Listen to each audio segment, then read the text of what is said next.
Hello बच्चों, आइए इस प्रश्न को देखते हैं। स्तंभ एक को स्तंभ सेकंड से मेल करें और नीचे दिए गए कोर्स से सही विकल्प चुनें। पहला दे रखा है हमारा ग्रिफिथ यानी कि लेक ओपेरोन। बी दे रखा है हर्शे और चेस अर्ध संरक्षी डीएनए प्रतिकृतिकरण। सी है मिसेल्सन और स्थॉल पारक्रमण। डी है जैकब और मोनार्ड रूपांतरण। आइए इस प्रश्न की मुख्य अवधारणा देखते हैं। इस प्रश्न में हमें क्या करना है, सुमेलित करना है स्तंभ एक को स्तंभ दो से हमें मिलाना है। आइए इस प्रश्न का हल देखते हैं। सबसे पहले हम देखते हैं ग्रिफिथ। ग्रिफिथ ने क्या था, ग्रिफिथ ने रूपांतरण की प्रक्रिया दी थी। रूपांतरण ने किसने क्या किया था, चूहे के डीएनए में, एक जीव लिया था चूहा, उसके डीएनए में यह जो रूपांतरण की प्रक्रिया इसने दोहराई थी। तो ग्रिफिथ का सही ऑप्शन है रूपांतरण। बी है हमारा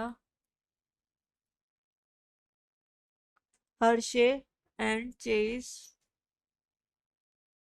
हर्शे और चेस, इन्होंने क्या किया था, इन्होंने ट्रांसडक्शन की प्रक्रिया के बारे में बताया था। ट्रांसडक्शन या पारक्रमण की प्रक्रिया के बारे में बताया था। इस प्रक्रिया में हर्शे और चेज ने बताया कि जो डीएनए होता है, डीएनए वह होता है डबल कुंडलित यानी कि द्विरज्जुकी डीएनए होता है। और जो क्या होता है, इसका जो प्रारंभ होता है यह एसिड होता है। और क्या करता है, सबसे पहले इसने एक बैक्टीरिया लिया और बैक्टीरिया पर क्या किया, बैक्टीरिया पर इन्होंने वायरस को क्रिया कराई। और जो ये वायरस का जो प्रोटीन है यह क्रिया करके यह बैक्टीरिया में प्रवेश कर जाता है। और यह जो होता है ये 32 प्रक्रिया के द्वारा होता है। यह होता है हमारा वायरस का डीएनए। वायरस डीएनए होता है। और क्या बताया कि जो हर्षेस ने चेज ने बताया, जो डीएनए होता है वह हमारा आनुवंशिक पदार्थ होता है। आनुवंशिक पदार्थ होता है। और क्या होता है, ये सक्रिय जो है पदार्थ होता है, आनुवंशिक पदार्थ बनाता है और सक्रिय प्रोटीन का निर्माण करता है। थर्ड दे रखा है हमारा मिसेल्सन और स्टॉल।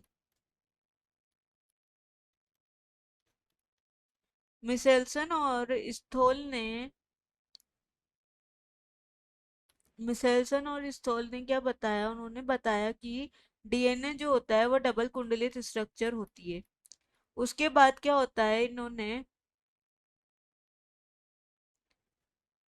बताया डीएनए अर्ध संरक्षी प्रतिकृतिकरण की इन्होंने प्रक्रिया दी थी। इन्होंने बताया डीएनए डबल स्टैंडर्ड होता है। बाद में क्या होता है, जब इसमें प्रतिकृतिकरण की क्रिया होती है तो दो नए डीएनए का निर्माण होता है। इनमें जो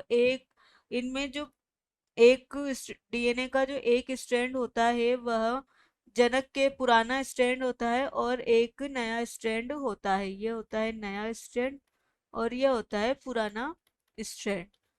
यह लगातार वृद्धि करता जाता है। डीएनए एक नया हर बार एक नया डीएनए बनता जाता है। और कई बार ये क्या है, टुकड़ों में जो डीएनए है वह टुकड़ों में बनता है और इन टुकड़ों को बोलते हैं ओकाजाकी खंड। अतः हम बोल सकते हैं मिसेल्सन और स्टेड ने अर्ध संरक्षी डीएनए प्रतिकरण की क्रिया दी थी।